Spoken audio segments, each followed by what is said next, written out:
Welcome, everybody, to the first focus group of national technology professionals. Super excited about this. We have started these groups because what I've found through the Highrise network is that as much as coming together and doing business together is important, I found that knowledge transfer, learning things from each other, being in a vertical where peers in technology can get together to not only talk about things that are educational learning, but also process some issues. There's stuff that's going on that we can help each other with. And I found that by putting these types of groups together, we've been doing it for CEOs for a while, that the camaraderie, the relationships that are built, the information that is shared, the accountability that we have to each other is substantial and much, I think, much higher than in a traditional network. So my goal for this group is to bring forward great ideas, support each other, make valuable connections. It's going to be a supportive environment, and that doesn't mean we sugarcoat things. If somebody comes and says, hey, I've got this idea and it's a terrible idea, I want everybody to tell them it's a terrible idea.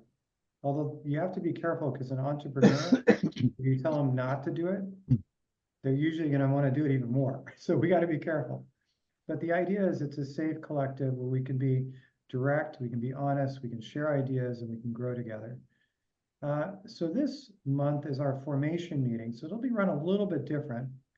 And really the idea today is to do some roundtable discussions. And then thanks to John, he's going to talk about the data privacy laws. He's an attorney. And at the end of the meeting for a knowledge transfer spotlight. So in the future, what these group meetings will look like is we'll typically do a roundtable discussion, get everybody integrated. We will have a mastermind topic, which either will be brought by an individual or it could be a collective that you guys submit. And then we'll do a knowledge transfer spotlight every time. Now, I will say the same thing I've said in all of these meetings other than sales and marketing. I am not an expert here.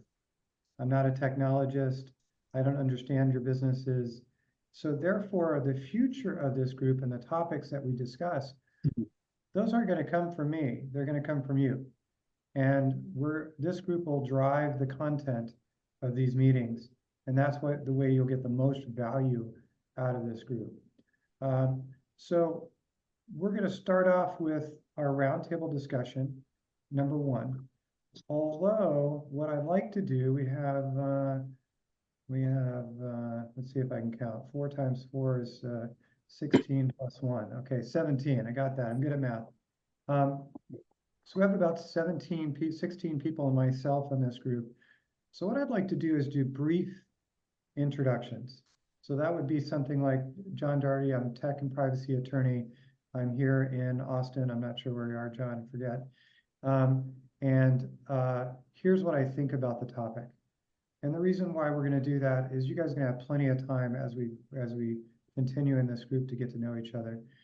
And I don't know about you, if you sat through a meeting where 45 minutes of self-introductions, it's pretty terrible. I can tell you that people aren't listening anymore. So we're not going to do that here, okay? So if you see me go like this, that means that your self-introduction's gone past a minute. So let's try to be efficient. You guys are super smart people and very good at that. So let's talk about the first topic. So I'm going to put this in the chat too. So we want to talk about sharing effective strategies for IT governance and infrastructure optimization. Now, if we can say that 5 times fast, we could probably become jugglers. So I'm going to put that in the chat. So let's get started with those quick self-introductions, and then we'll go into, if you can answer that question, that would be fantastic. Who would like to kick us off?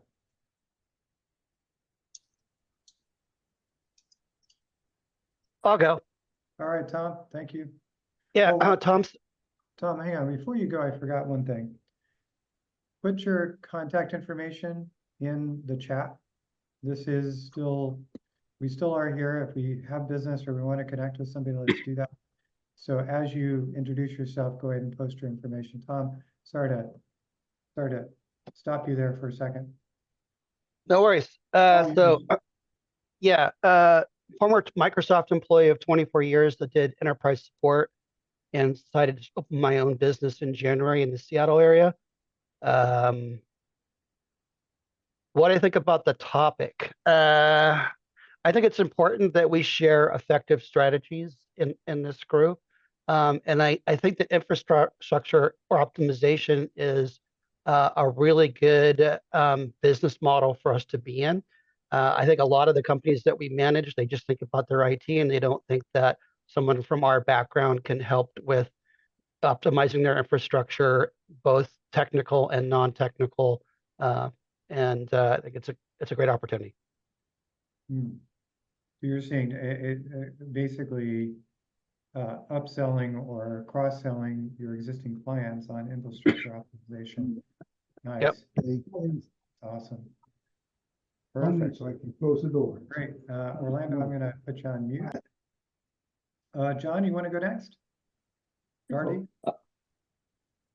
Yeah, hi, John Dartley. I'm an attorney focusing broadly transactional, but a lot of my work related to technology, privacy, and cybersecurity.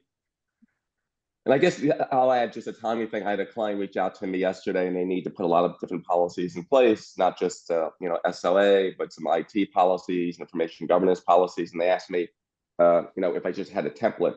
And my answer back to them is there is no template, right? The most important things about these policies, especially for an IT governance policy, is what you actually do, as opposed to just taking what somebody else does and kind of give that to a client. So I think most of these things need to be bespoke. And part of the thing I do working with clients is kind of educating them about, the fact that these policies need to kind of be tailored to what you do, as opposed to a template you just grab off the internet. Perfect. Thanks, John. And I had a couple of people chat me on the chat. If this isn't right in your sweet spot, that's perfectly fine. We'll have other topics that will be, and it's okay. I picked these topics this month from AI. So, maybe AI is wrong. So if it isn't great next month, you guys get to pick. So, but it's great. So, yeah, I wrote that. I'm sorry, because, there's a combination. Should I be here? Like, I know I'm an AI marketer. I don't want to be pitchy. No, you're, Paul, I wouldn't be the same without you being here. So no, it's fantastic. So okay. Well, I'll just hide myself until something comes up. How about that? So. No, not at all. I mean, come on, AI, workforce, and lead generation is a part of technology. All the people in this group, as much as we love technology, if we're not selling the product, then we don't have any revenue to support our livelihood. So it is applicable. So not a problem, Paul. And with that, Paul, why don't you tell everybody what you do briefly? Okay. No, it's fine. No, it's good. I just wanted to make sure we're aligned. So it's fine. I like technology. I have 18 Sonos speakers in my place, so that's good, right? No, see, I'm Paul Mosenson. I run New Spark Media. It's a lead generation company for B2B and B2C, and driving significant leads with using lead magnets, and now with AI to scale that, and building content for all kinds of companies. And I'm very much into AI, and basically picked it up a few months ago, and now it's like it's part of the process now, and it's still new out there, of course, but it can definitely I'm definitely intrigued in it, and all kinds of things going on in this world, so, and where it goes, so it should be interesting. And so that's me. No doubt. Thanks, Paul. Appreciate it. Tolik, just met Tolik yesterday. Welcome to the group. Hi, everyone. My name is Tolik. We do custom software development. I'm located in North New Jersey, near New York City, And like my tips would be for mostly for small businesses and maybe for fully remote businesses.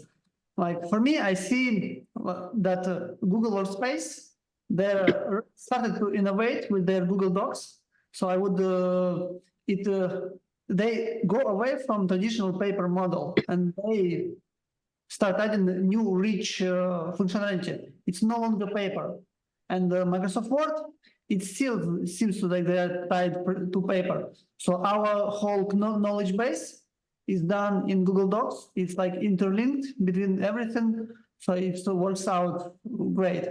And one approach I would maybe would recommend to people to try to avoid IT infrastructure. For example, for our employees, we expect that they have their own laptops, workstation. We are fully remote, so we do not manage that, and we don't have headaches with sending in back and forth repairs. And yeah, we just mostly use CRM, Google Workspace, and it fits a lot of our needs. Awesome. Thank you, Tolek. Ralph.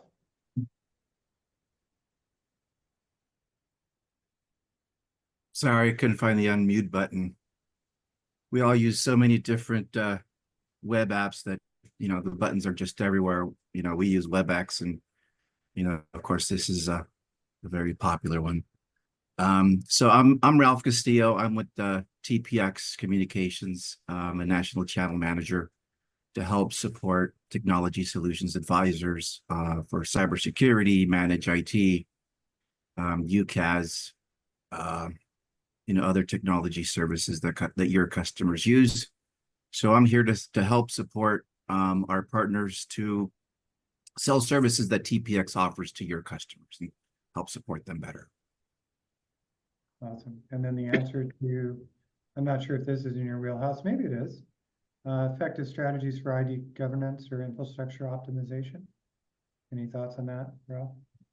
Yeah, so every time I talk to really any customer, I'm dealing still with government and schools today, and I think we kind of touched on this on a previous call, is about cybersecurity and email security, right? Security awareness training. We don't get, a lot of people really don't, really pay attention to it until they actually get hacked, right? So we got to train our people to know what to look for when they're getting emails or where they're getting solicited via email. Thank you, Ralph. So part of it is making them aware that they need more infrastructure to secure their businesses. Absolutely. Right. What to look for. What to look for. So a lot of phishing emails today look very good, very legit. Looks like they're coming from their CEO. It's urgent. Here, send me some money. Send me this. And people immediately just don't think about it twice because it looks legit. And they need to, if it's a CEO or CFO, somebody saying, I need this now, you want to be able to, jump on it and address it right away. And that's where people get caught. That's where they get caught. Awesome. Aaron Cheng. Yeah, hey everybody, nice to meet you. Aaron Cheng here. I'm in the Seattle area. I'm a member of the National Virtual One group in Highrise. I'm a technology solutions advisor at a company called Netstar here in the Pacific Northwest, and essentially an IT broker, function how an insurance broker would, but in the world of information technology. It's the easiest metaphor. I'm sure people are familiar with, in this group are more familiar than in the base groups that we're in. I think in regards to this question, I think our strategy for this is, especially, the optimization word and term is used a lot these days, but I think the baseline of that is understanding a true inventory and diagnosis of costs that a company has. So we often do that in our engagements with customers, is understanding all those costs and then where where can savings be found that can also then be used towards some sort of additional layer or solution that can add more value to the company, whether that's in their customer experience or just simply in updating a network or another basic piece of the infrastructure. Yeah, that's all I got for you. Thanks, Aaron. I appreciate it. Going right on to the next row, Carol Turpin. Hello, and this is my first time here. It seems like some of you might know each other from other meetings. My background is in change management. I'm also a fractional chief of staff. So I'm all about people, purpose, and process. I like to say I'm about the who, why, and how of things. And I support the people side of change and digital transformations. I live in Phoenix, Arizona area.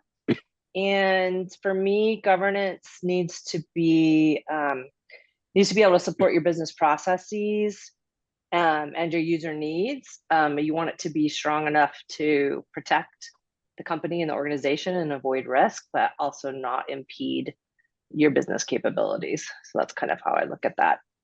But I am a non-techie in a techie world and work with techie people. So that's kind of my take. Nice. Thanks, Carol. Appreciate it. Yep. Yeah, the business needs to be able to afford the infrastructure, right? You can't build a 30-story building when you have a budget for a 10-story building. So that's my non-techie observation. Graham. Good afternoon, Graham Manassi IT Solutions. We're based out of Reno, Nevada, offices in Los Angeles and also Cambridge, United Kingdom. A large part of my role, I operate as like a virtual CISO, virtual CTO, CIO. And when it comes to the governance, it's a lot of the drivers now are coming to our clients from their clients. So what I mean by that is companies of all sizes, even small one-man shops, are getting presented with what they call a TPRM, a third-party risk management document, which they then have to complete to show their client that their network is not going to be a source of either data loss or a potential breach point into the client's network. And so the issue here is that a lot of companies, especially the smaller ones that don't have in-house IT, are going, we don't even know where to start. And going to Carol's point, you've got to make sure that the business goals and the IT goals are in line, because as the old joke being is you don't want to pay more for the airbag than you do for the car. But that's a key component of what we find is clients come to us with deer in the headlights, not knowing how to do change order management for who's the domain administrator, and all of a sudden they find out the receptionist is a domain administrator. So it's a lot of education, and bringing that knowledge effectively builds trust. And we all in the IT space know that potentially IT people, we speak another language, and therefore getting the message across that, no, we really do know what we're doing, and we can really help, and we can help protect your business and help you recover. That's why we also do cyber resilience, which is anticipate you're going to get breached, and so therefore, how quickly do you need to be able to recover so that you don't end up closing your doors? That's what we do at Manassi IT. Sounds like you answered the question and did a little intro, so that was good. That was clever. Nice job. Eric. Make sure I'm off mute. Yep. Hey, everybody. My name's Eric Lebrader. I'm a management and IT consultant. I'm based out of New York Group 1. Been at Highrise about 16 months. I've been a career consultant in my life. I've spent the majority of it at some larger companies such as Accenture and KPMG for the first 30 years. But for the last 3 years, I'm working in a boutique consultancy called Vistrata.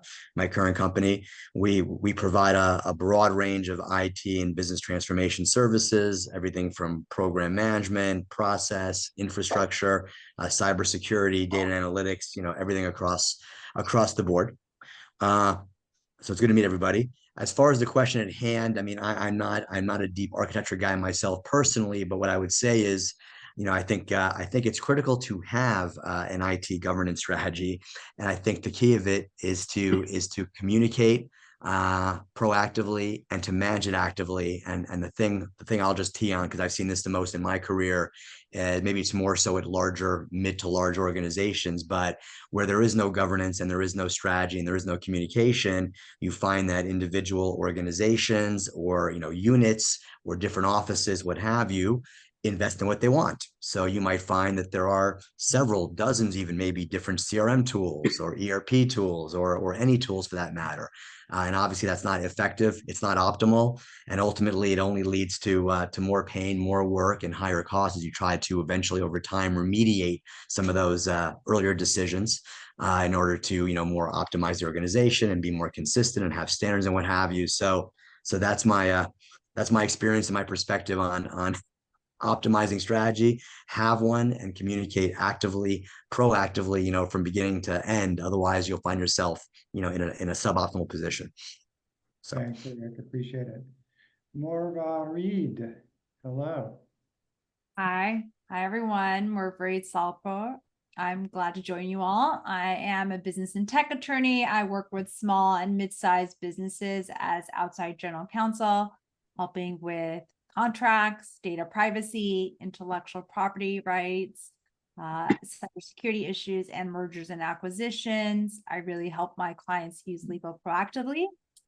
And in terms of the question, I think two things that are always important for clients is one, not only putting together appropriate security policies that they educate both their employees and their vendors on, but also making sure they have processes and procedures for negotiating appropriate data privacy and cybersecurity provisions with their vendors so that they can protect themselves if an issue happens with a vendor that results in a data breach of the data that they're holding for their customers. Absolutely. Great to have you here. And I didn't botch your name too much. I put a little Latin flair in it. I apologize. But Not bad. all right. Steve. Hello, everybody. Steve Taggart, Dallas, Texas. I'm a technology advisor. A couple of my suppliers are on this call, actually. We have a portfolio of 400 different suppliers.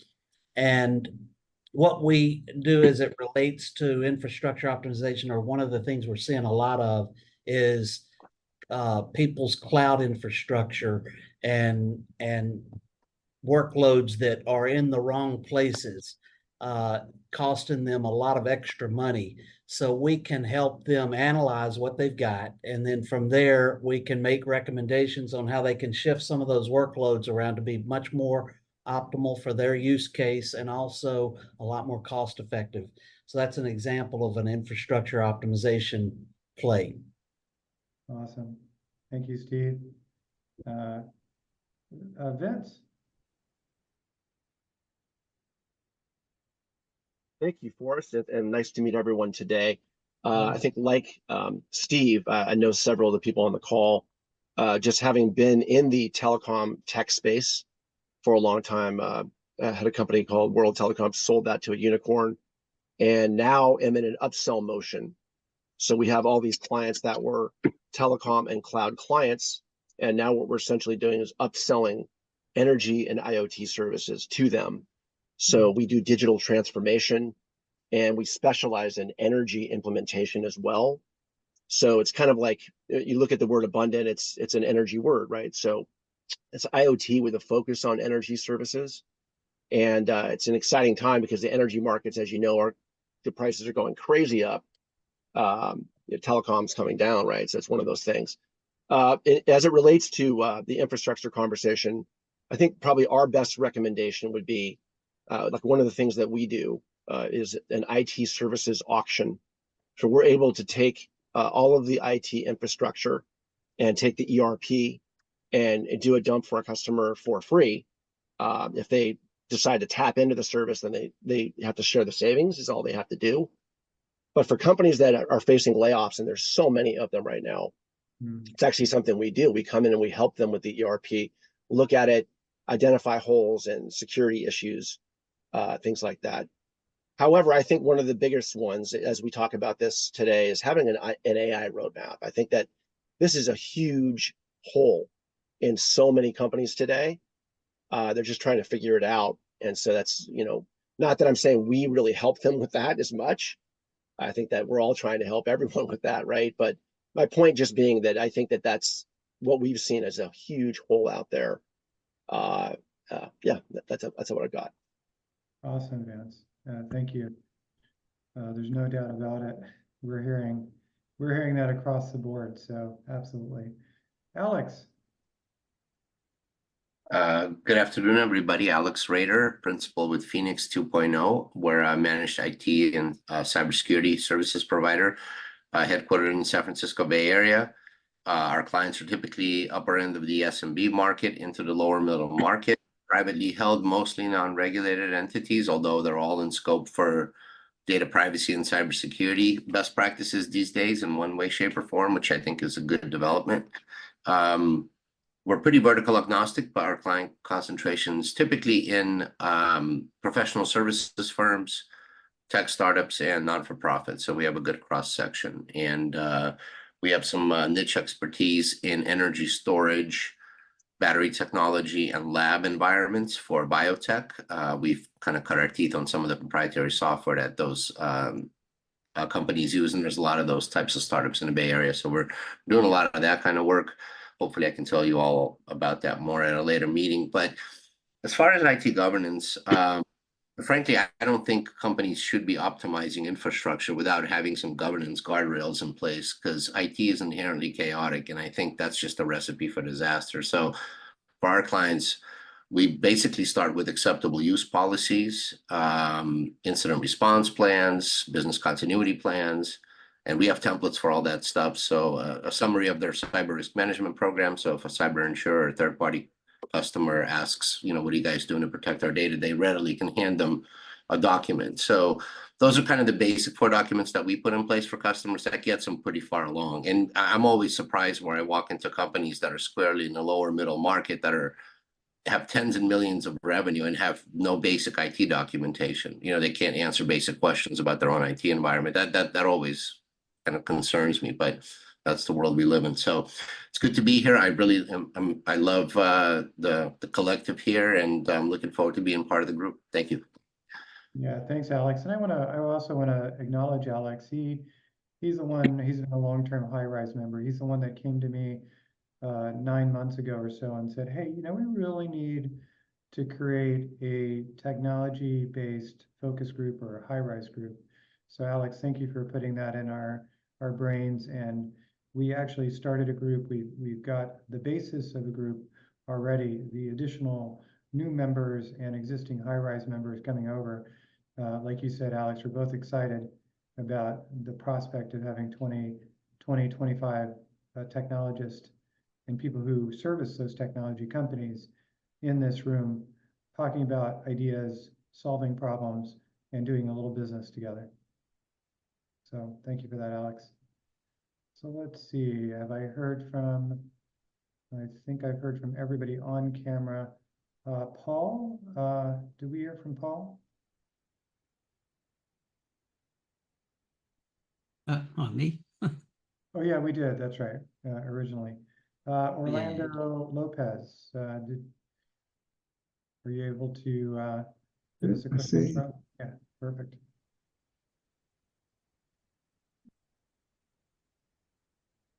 Hi, hello, I'm Orlando Lopez. I'm an IP attorney covering, well,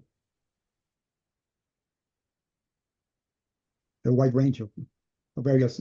Before being an IP attorney, I was a technical manager, and I became an attorney because they moved me to the legal department to help with the licensing program. Awesome. In terms of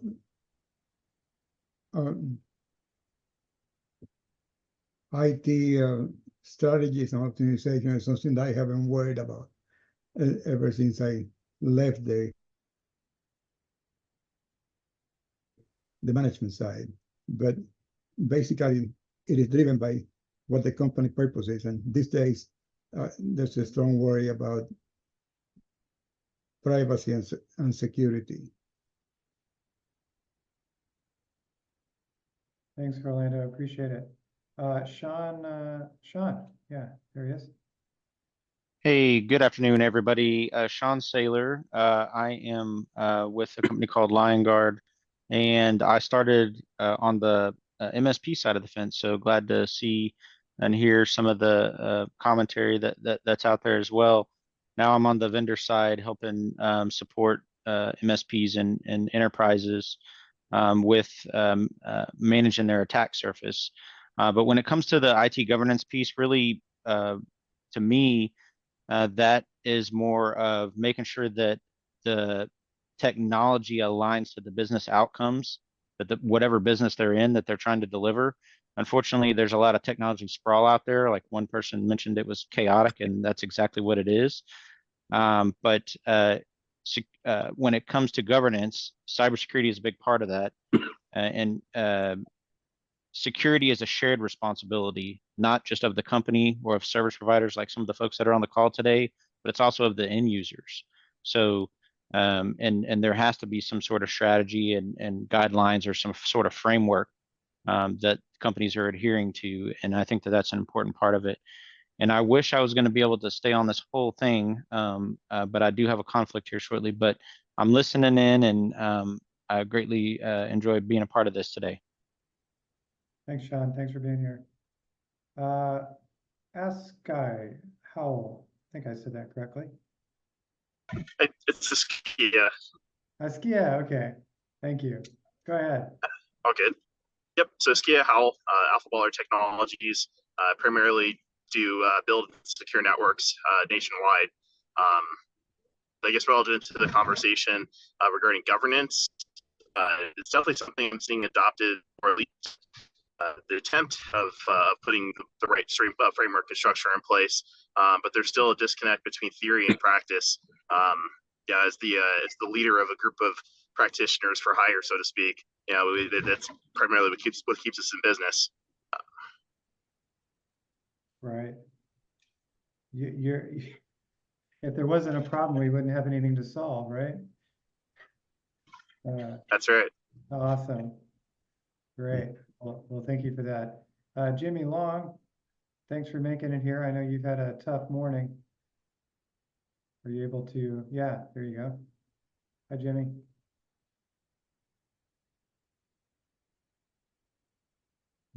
We can't hear you. Hello, hello. Yeah, let's go to David Reyes. We can't hear you, Jimmy. Reza, sorry, David Reza. Hey, Forrest. Hello. How's everyone? So I had to drop there for a few minutes to kick off a customer call, so hopefully I didn't miss too much. So David Reza, based outside the Dallas area with a company called Blue Voyant. We are a security services company focused on managed detection response, supply chain defense, vendor risk management, and then kind of monitoring deep and dark web for, companies' name, image, and likeness being used for nefarious purposes. So with respect to the question, we normally get called in after folks are going down the path. So we, obviously we have some thoughts and approaches based off of where they are in their cybersecurity journey and posture, but don't know that I can really be as articulate as some of the other folks that have already shared and who are really living in that world day in and day out. Awesome. Thanks for being here, David. Appreciate it. My pleasure. All righty. So our next topic, I think, did everybody get to speak other than Jimmy, who wasn't able to speak? Okay, awesome. If I missed anybody, just holler up. I think I did it pretty well. All right, let's see the next topic.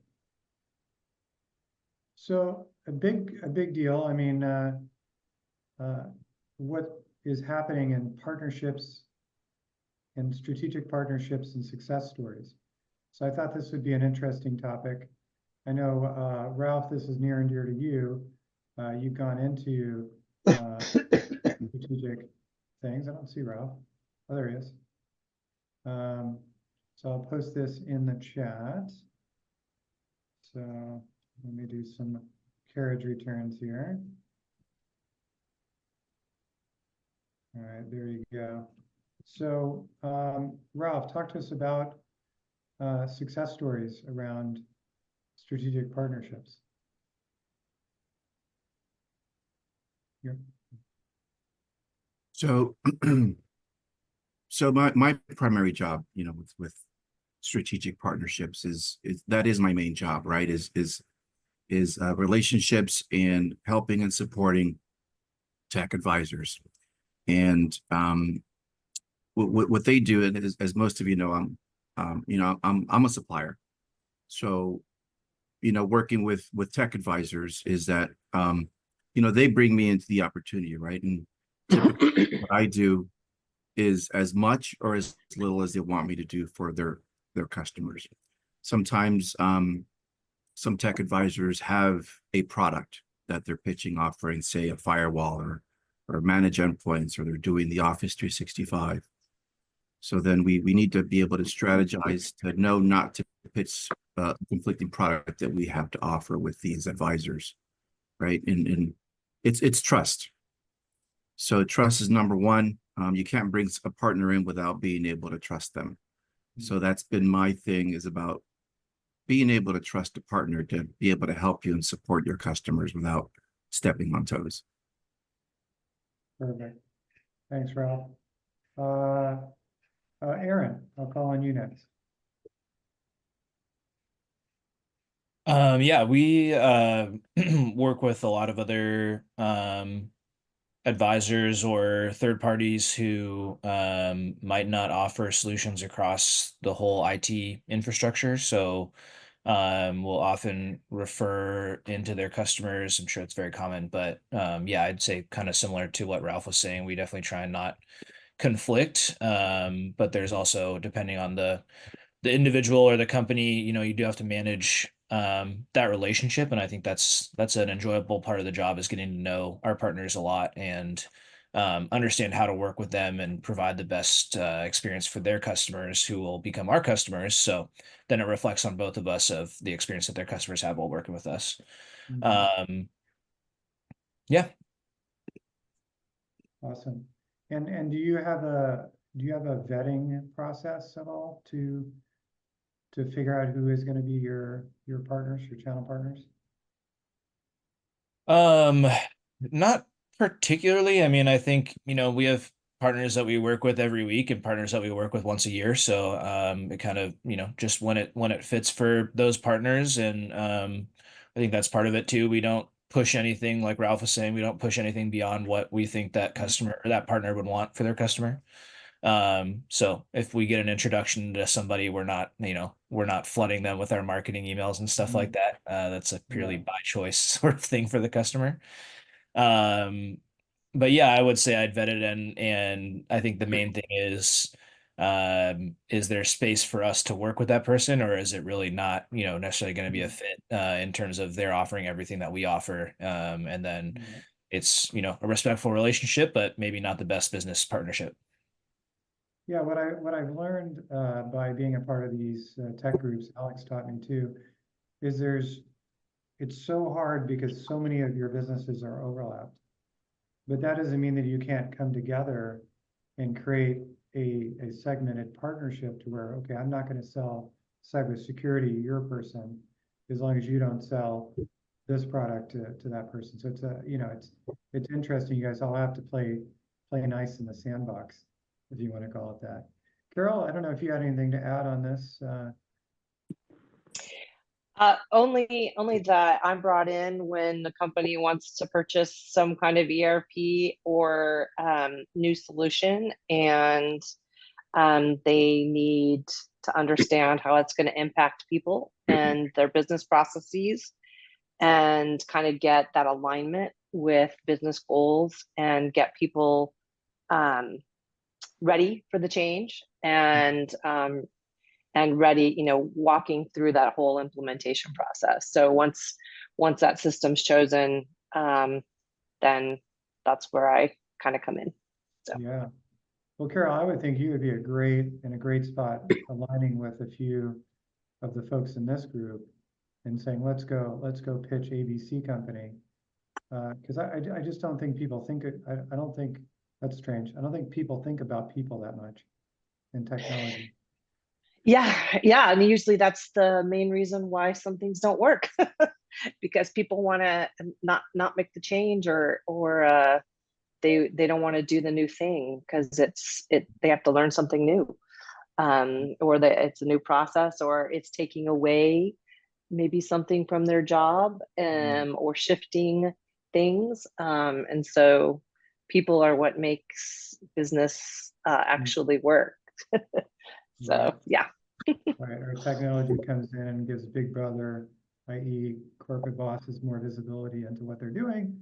Well, maybe we'll try to figure out not how to do that. Right, and automating things, right? So that people get scared a little bit about automating their work. So That's a very good point, Carol, because sometimes us as consultants will go into a business and we're talking to the IT director, the IT manager, the network administrator, and we're talking about, oh, we're going to automate this, we're going to automate that, we're going to do this and that, and they think, oh no, they're going to take my job.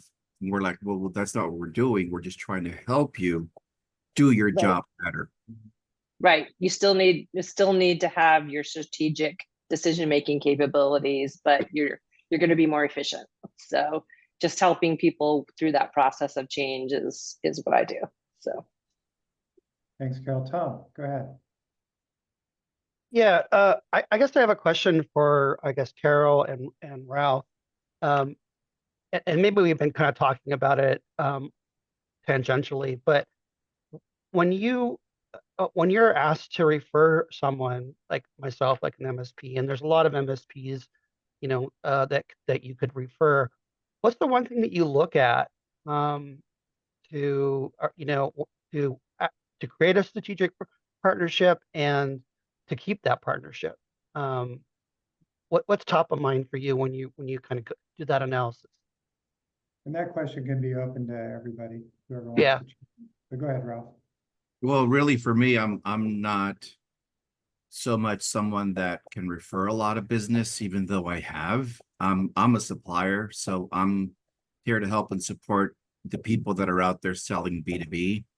But I have come across situations where a customer needs, say, we're connecting our SD-WAN, right, to the cloud, to say to Azure or Google Cloud. And TPX can't do that, and the customer doesn't have the expertise to do that.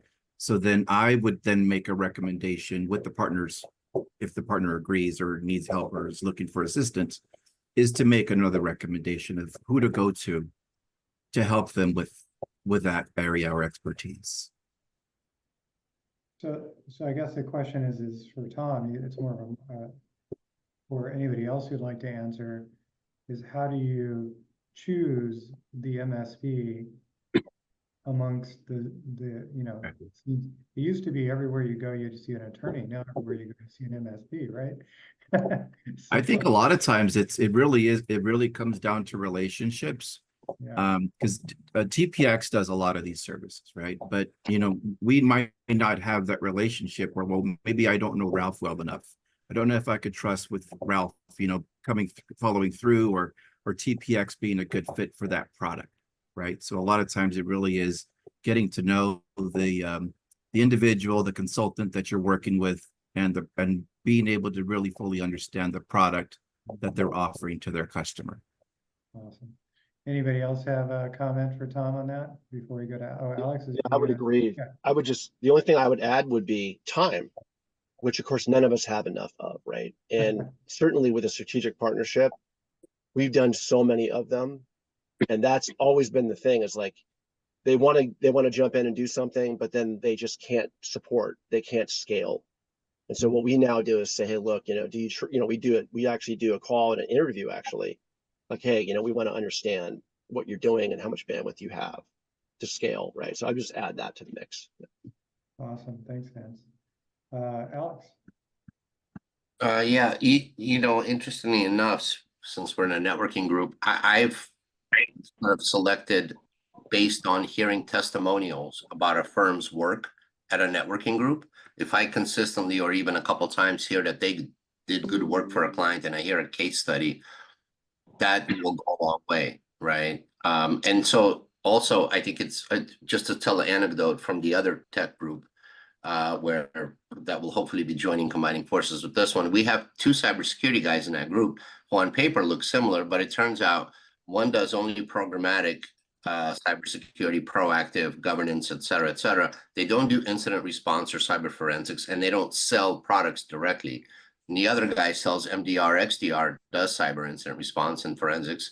And so there are very distinct lanes, even though both of them say that they work in cybersecurity. So I think it behooves all of us to be a little more precise with our elevator pitch and understand that I'm in other groups where there are people who, like attorneys, who refer to each other all the time because they're very disciplined about staying in their lane and knowing what the lane is. And the same thing can happen for tech professionals. I think we just need to keep an open mind. So, yeah, awesome, Alex. And I think contrary to what we normally do in Highrise is more of a pure networking group. I see this as a mastermind group where we're really sharing experiences, which is fantastic. And of course, if you learn to like Alex or Vince or Eric, then you're going to do business with them. So, Graham, go ahead. Yeah, it's when we've reached out to companies that potentially may be competitors, there is obviously a certain amount of due diligence you do. But what we're looking at is obviously the deliverables to our client and wanting to make sure that we give them the best experience. And we're very open and say, we're going to have an engineer from a local MSP come out and do the boots on the ground work because we don't have presence in that location. And a lot of the times I will arrange with that MSP or that IT company to say, look, I'm not going to look to have you go, I'm not going to have you bill me and I'll mark up your price. I'm okay with you billing the customer directly so that we can keep it simple and keep it straightforward. So sometimes it's more important about making sure you complete the deliverables rather than obviously making a few dollars here and there. So, but we do our due diligence. We do have a contract in place to make sure that there's a kind of a non-compete, non-disclosure situation. But in the end, we got to make sure that we keep the customer happy, and so it can be a mixture of. And I mean, I know TPX and Ralph very well. We actually buy a lot of our products through master agents, Solaris and Intelisys, and they make us look great. But there are some suppliers that you go, I'm not sure I'd have them want to be talking to my customer because they just don't follow through on quotes, or they don't. There's lots of problems with their back end. So that was my 10 cents. It was worth at least $1, Graham, I promise. Other thoughts? Go ahead, Eric. Of course, I'll just add is I need to drop for a few minutes, but I'd say that obviously in the consulting space, we rely tremendously on partnerships of different kinds with different relationships back and forth. So obviously, it's very common for a consultancy to work with a software provider because oftentimes, again, we're providing complementary services. They're providing the software, we're providing some of the consulting, the strategic view of it, or just simply sometimes even implementing their software.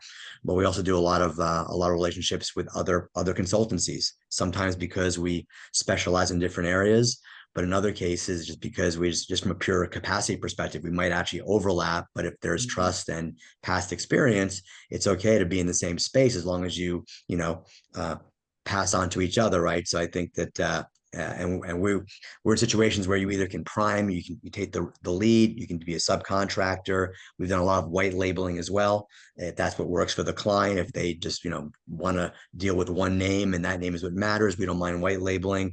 But at the end of the day, and this may seem obvious, but I think the important things are one, obviously trust and the past history and performance quality is critical, but also just making it a two-way street. And managing that in regular communications and pipeline calls and just essentially making sure that the relationship works both ways.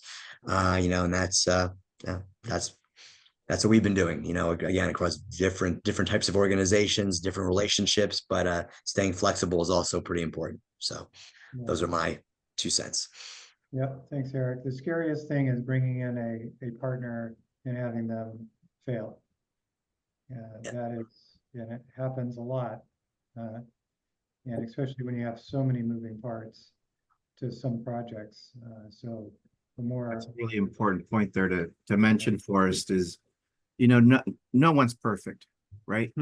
Something's going to go wrong at some point. Hopefully not, but when it does, it's how does that, for example, supplier respond, right? Are they responding right away? Are they taking care of it? Are they fixing things? Or are they just, oh, it's not my job, you know, go here, go there, go the other. They need to take ownership. Yeah, good point. And the last thing I'll throw out that's kind of relevant this week is, you know, how important your third parties are, you know, your partners is, I'm sure everyone's heard about the cybersecurity breach with all the auto dealerships, right? Where the dealerships themselves didn't do anything wrong, but, you know, they rely on this, is it CDK Global or GDK?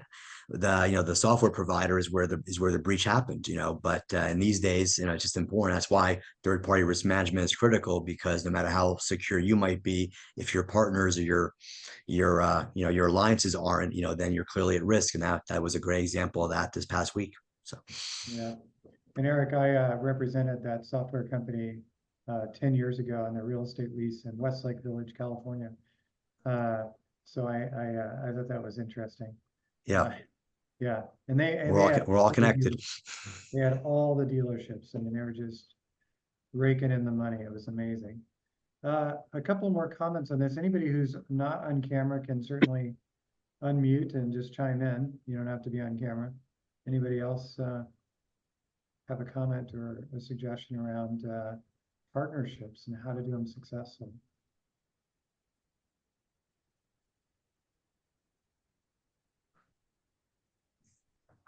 Hey, Forrest, it's Jimmy. Sorry, I know you tried to bring me in a few minutes ago. Couldn't unmute at that moment. What I'm hearing everyone say, it's all very, very similar. I heard it coined co-opetition. You know, there's a lot of groups trying to solve, you know, objectives for single or multiple organizations. Everybody has to learn how to work together and you know, make money doing so. And so I agree, you know, it's all relationship based, trust based, performance based. Sounds like everybody here is very, very familiar with that. Mm-hmm. My question is, you know, and I missed the first half of the meeting. What is the ultimate, you know, outcome? Everybody's time is very valuable to them, and I'm sure they're thinking the same way I am. You know, okay, so if I'm going to participate in these, how is it going to generate new business? How are we going to work together to bring in more revenue? And yeah, Jimmy, you know, I just want to make sure that that's kind of the end goal for this group. I don't think we're all just getting together to, you know, talk shop. No problem. Is there any kind of I'll give you a quick concept model, any kind of outline on how that might work for everybody? Yeah, we went through that in the beginning, Jimmy, and I can get back with you in the Oh, future. good. Okay, cool. I just Yeah, want to make no sure I was in the problem. right group, because You it are, sounds you like are. everybody here is very, very adept, a lot of professionals, a lot of Yeah. experience, and we're spread across a large area. So, Yeah. you know, Sounds good. Well, feel a better. lot of Jimmy. opportunity. Appreciate it. Thank you. John, so why don't we kick it off with, John, it seems like we're losing a few people. I guess I got to put in bold 90 minutes so we don't lose everybody after not everybody. So John agreed to be our knowledge transfer spotlight today. And John, I'm gonna throw it to you and have you kick off with your discussion. Great. Hi, everybody. Yeah, so I was asked, and the topic might be a little misleading. What I'm going to talk about is things that I help my clients think about and manage. And I think for many of you, I deal a lot of clients dealing with technology. A lot of these will be kind of salient and things you can kind of think about with your own clients, bring up, and make sure they're kind of doing the right things. The first is just kind of the landscape of, you know, privacy laws in the U.S. As you all know, the US does not have a single comprehensive federal law regulating privacy and the collection, use, processing, and disclosure of PII, personally identifiable information. There are a lot of different laws like GLBA that the financial institutions have to abide by. There's COPA if you're collecting information from children. There's HIPAA if you're a healthcare company. But right now, it's just really on a state-by-state level. At some point, there may be federal legislation, we all hope. But given the current politics, it's probably at least a few years away. 2003, 2024 have seen a lot of states enacting privacy requirements and cyber requirements for people who do business with their residents. Just in 2023, we saw Virginia, California, which updated their regulations, Colorado, Connecticut, and Utah. And as an overview, these laws share a high level of similarities with the general data protection regulation when it comes out of the EU. So for those of you who deal with any of your clients who have EU dealings, they should be complying with GDPR. And there are kind of a few things you can do about that I'll get to in the end. But all these privacy laws are related to consumer rights, basically giving people more control over their privacy. And what that means is that there are certain things that all these, if you're dealing with these states, if you're collecting this information, you have to provide. So for example, as a consumer, you have to give them the right to access the information you collect on them. You have to give them the right to correct that information if it's incorrect. You have to give them the right of portability. So for example, if someone says, I don't want to work with your company anymore, but I like all the information you've gathered on me to bring somewhere else, you need to give that to them within a certain period of time. Their ability to delete the data. So if I contact a company, one of your clients, and say, I don't want you to have my data anymore, you need to have a process in place to delete that data and keep a record of that, should a state regulator ever ask if you complied with that regulation. Data protection assessments for a lot of you, again, on the tech side, some of the larger organizations that collect some personal information, but also some behavioral data may have to do a data protection assessment. That's more on the technical side. And then the enforcement can, some states allow for a private action. Many of the states these days are doing just a public right of action, which means it would be the attorney general. But there's still a lot of risk that's involved with not complying. So again, for any of your clients, collecting information, typically there's a threshold. You can think about 100,000 for most of the states, meaning if you have, I'll give California, you don't have to have a business in California, you could be in New York. But if you're collecting more than 100,000 information on more than 100,000 Californians, you need to comply. So those are all those states, about 37 states, is different than the New York Shield Act. New York Shield Act is a little different. Most of my clients have not heard about the New York Shield Act. New York Shield Act, as opposed to giving people control over their privacy rights, New York Shield is more focused on minimizing the risk of a data breach and then mitigating the effects of a data breach happens. Again, if anybody collecting information on New York residents has to have certain things in place. One of the things is making sure you have a privacy policy that's up to date, that you annually train employees on security programs of your organization, that you assess on an annual basis, both internal and external risks, and that you actually appoint somebody to be your kind of chief privacy officer. It doesn't have to be somebody internal. For many of my clients, I'm that person, but something to keep in mind, especially for the people on the technology side, because you can certainly serve that role for your clients. But to meet, there's an old saying, if you don't know where you're going, all road takes you there. And New York Shield feels that if you don't have somebody appointed to kind of oversee privacy and cybersecurity, you're probably not undertaking kind of the best practices to protect the data you're collecting on behalf of your clients or on behalf of their constituents. So, the future of privacy, I would say, is here to stay. It's going to get, more and more states are not only adopting privacy regulations, but they're often amending them. So it's important to help your clients just kind of comprehensively look at the work they do, the data they collect, and then see what regulations apply, and then hopefully put the things in place on both the back end to document what they're doing to be in compliance with these policies, but also make sure the website privacy is up to date and also have the right disclosures required by all these states. And again, if any of your clients are collecting information from the EU, there's the GDPR, I say low-hanging fruit. Again, you should have it at the very least a GDPR statement, on their website privacy policy. It can be either a separate statement or part of the regular privacy policy. But alerting people who are, in the EEA, European Union, that they have special rights and how they can exercise them. I also ask my clients, like once a year to do kind of a privacy risk audit assessment. And, as you know, the tech people know this can be very involved. I kind of help my clients think through, the best way to approach this is just very simply, you want to ask, what data do I collect? Why am I collecting this data? Many of my clients collect data and hold it much longer than they need. Obviously, that's always a risk if there's ever a data breach. So while you're collecting the data, only keep the data you need. So I'll give you one example. I deal with a lot of nonprofits. For some reason, many of them collect the exact day and date of birth. They do that because they like to wish somebody, a donor, a happy birthday. If there's ever a breach, certain states, when you have the DOB along with other information, that does trigger state notifications.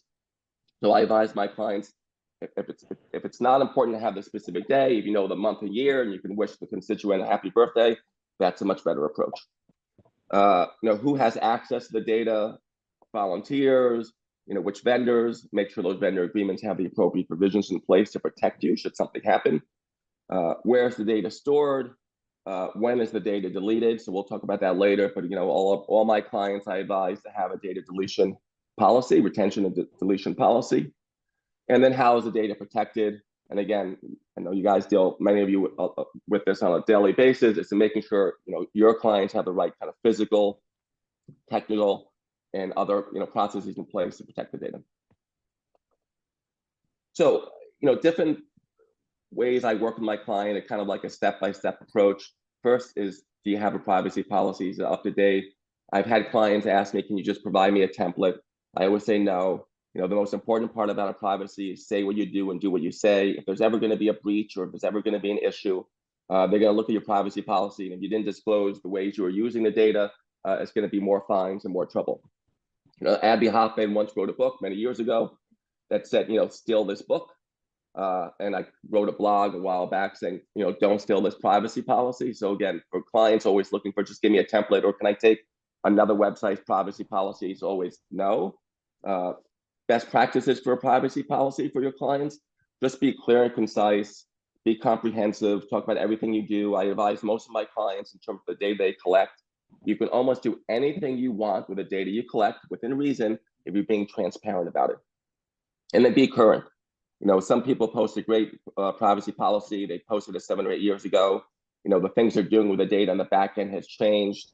So just make sure every year they look at the privacy policy and make sure it accurately reflects the work they're doing. And some key elements, and I know I'm speaking quickly, but we only have limited time and there's a bunch of things we want to discuss. So I'm happy to kind of answer any questions when I'm done.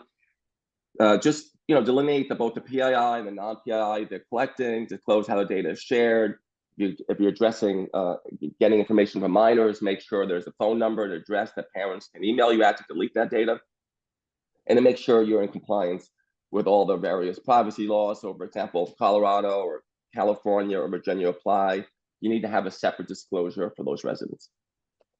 And also your clients should have a terms of use. While privacy policy is about transparency, a terms of use will protect your clients should anybody have a claim about what they're doing on the back end, but also help them enforce their rights in terms of what people are doing on their website. Another thing they do is mitigating cybersecurity risks is focus on vendors. I know many of you kind of recommend vendors to your clients. Often most breaches, when they occur because the third-party vendor who's holding your data has done something wrong and after omission. By the way, New York Shield Act, which I mentioned, actually requires you to proactively have certain cybersecurity measures and protocols in the agreements with your third-party vendors. What I always tell clients, at the very least, is you want to make sure your vendors you have a carve out for limitation of liability. So they breach the agreement, right? They need to be on the hook for more than like 3 months of fees. There should always be a security incident provision. So if there's a breach of security, they have to notify you within 48 hours. They have to help you kind of mitigate the risk. And they should also cover all your costs of remediation costs related to that breach. I've actually never had a vendor say no to that. Sometimes there's a super cap, but they all agree that should they do something wrong and there's a breach, they should be on the hook for more than the direct damages that they often limit other things to. And then also make sure you kind of annually, or at least every time the agreement comes up for renewal, take a look and make sure, you know, the provisions are current, the security provisions are current.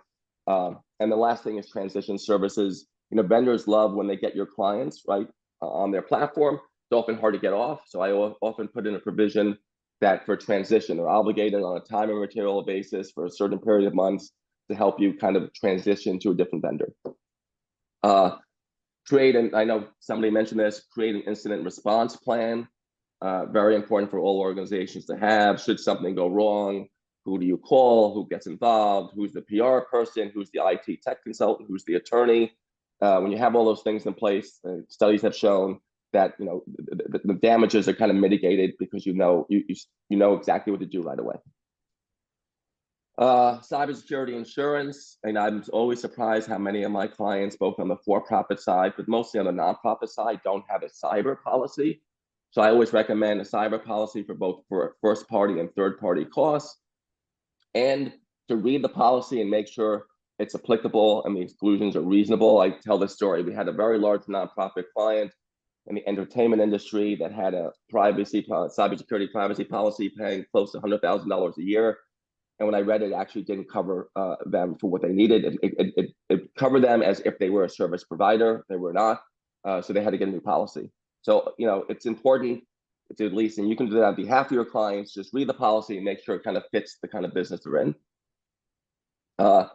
Another issue that's come up is metapixels. I just had a client that got sued by someone in California. If you haven't heard of this issue, Metapixel, something that Meta works with my clients. It's a free app. It helps track users on the websites. With the information goes both to my clients, but also to Meta individually. Under the California Privacy Act, many attorneys now are making claims that this is unlawful surveillance, and they're actually winning these claims. It's a wiretapping claim because Meta is a third party. It's considered wiretapping, and about 70% of the cases are being won. And you don't have to be in California. You just have to be collecting information on somebody in California. The fees are now ranging from 10 to 20,000 per claim, and what a lot of attorneys are doing class action suits, which means they're bringing lots of people in, and under the arbitration terms that most people have in their terms of use. You have to pay for each one individually because you don't want a class action, which means some companies are looking for at $2 million of just arbitration fees even before it goes to court. So what's happening is many of these organizations are just settling these claims. The ways to address this in your privacy policy, talk about your metapixels, having a pop-up. If you're collecting this type of information, a pop-up before people can do anything, having them acknowledge that. And in your terms of use, they should have something called batching, that basically if there's a certain amount of claims, they can no longer be single arbitration cases. They have to be one arbitration case, which saves you a tremendous amount of fees. Again, all some technical points, but I'm happy to kind of answer that offline. And finally, I just want to touch on artificial intelligence, AI. I'm sure everyone's hearing a lot about this from their clients, and I know a couple of people said they're kind of working with it. AI, I think, promotes a lot of useful tools for my clients. Some of the ways they're using it is to track behavior of people coming to the website, automate kind of routine tasks, which is great, manage communications, so social media and kind of other programmatic communications are now being done by AI, evaluate outcomes of things that are happening on the website, and customer service. 24/7 customer service by AI now is becoming, a regular occurrence. At least a lot of the interactions I'm having with some of the companies that I do business with, and generate content. And here I'll just point out one thing to keep in mind. AI, the courts have ruled that AI generated content can't get copyright. So organizations that are generating content but want to own that content, if it's AI generated, they can't. So they need to be careful about that. And then the other thing I would talk about is best practices for AI. The don'ts. Don't plagiarize. A lot of people just feed something to AI and publish it, and AI often will take content wholesale from other sites. That's a copyright infringement, so you need to be careful about that. Check the facts. Often the facts aren't accurate. So they call those hallucinations, so they need to be careful about that. Also, it's caution with search engine optimization and also the way they're using the data. A lot of AI generated content can have biases built into it that could lead to lawsuits both on the federal and state level. And then finally, I would say AI for commercial use. This is something people really aren't thinking about. We talked about terms of use. I mentioned terms of use is something every organization, every client should have because it allows you to enforce your rights. All these AI platforms have terms of use, and if you read them, many of them actually prohibit any kind of commercial use of the output unless you're paying a premium fee, which means that a lot of organizations that are using AI to generate content or do some of their work, they're actually in violation of the terms of use. And there are now suits coming from AI companies against these organizations saying you didn't have the license, you didn't have the rights to kind of generate the content and use it the way you're using it. So again, for those clients who are using it more on a commercial level, they need to really be attuned to the rights they have based on the service they're paying for. And that, I think I did almost in time. Wow, you're amazing. Are you sure you're not from New York? I am in New York. Oh, okay. That's what I thought. Yeah. Not Austin. Yeah, it had to be. So questions for John?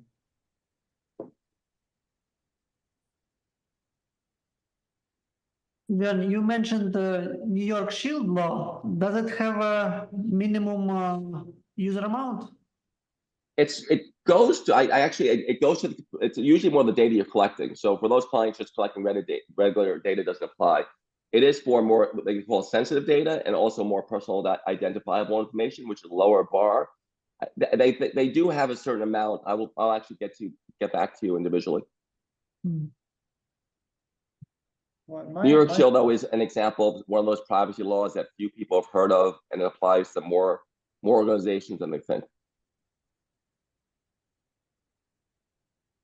My question, John, is a lot of us use outsourced providers in Europe and in the EU, and they do have access to databases and information, not necessarily financial records, but certainly information on clients. That's got to be terrible. It's got to be a very bad situation, right? Well, so if a U.S. company is getting information from the EU, hopefully that vendor then should have the rights to give it to you. They're much more buttoned up. We want to make sure there's the right data processing agreements, and they would give you one that they're the data controller, you're the data processor. The issue more is when when information is flowing to if a U.S. organization or a U.S. company, both with offices in the EEA, the U.S. is collecting information directly from the EU. That's when it comes into play. U.S. data can flow freely to the EEA, but it's not the other way around. And there's certain ways to deal with that. There's there are a few different ways to be compliant. The easiest way is self-certification right now. Online is kind of what they used to be safe harbor. And you can basically self-certify and then collect that information in part from EU residents. Nice. Thank you. Other questions for John?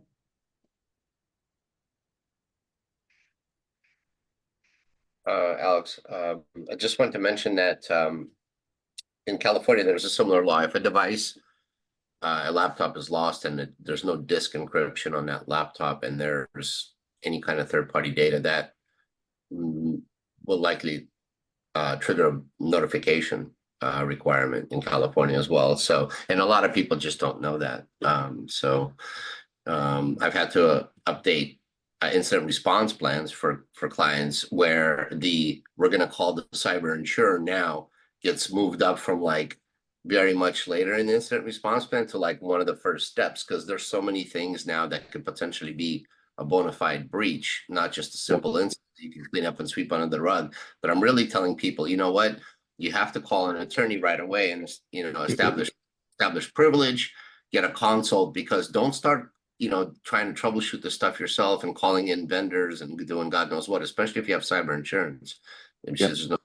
So I don't know, John, just would love your comments on that. But yeah, no, 2 points about that. So whenever a client comes to me and says, hey, we think we may have like a breach and we've been talking about it internally, I say I should be copying on everything, and everything should be attorney-client privilege in the subject matter.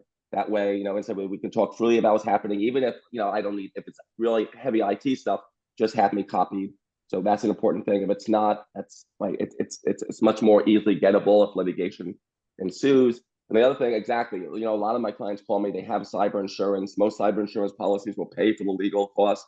They have their own lawyers, they have their own forensic people. And people say, well, should we wait and see what's happening? I say, no, there's no reason to wait. Your rates aren't going to go up, but just bring them in right away, because sometimes the exclusions are such that, hey, if you didn't let us know within a short period of time, now you're on your own. So I say, hey, I'd love to be able to do the work for you and charge, but you're better off, you're paying for the cyber policy, go directly to the company. Right. I think they also have to be sure that they have appropriate cyber insurance, because I've had clients who I've dealt with through their cyber insurance only cover the data breach portion, but not the business interruption.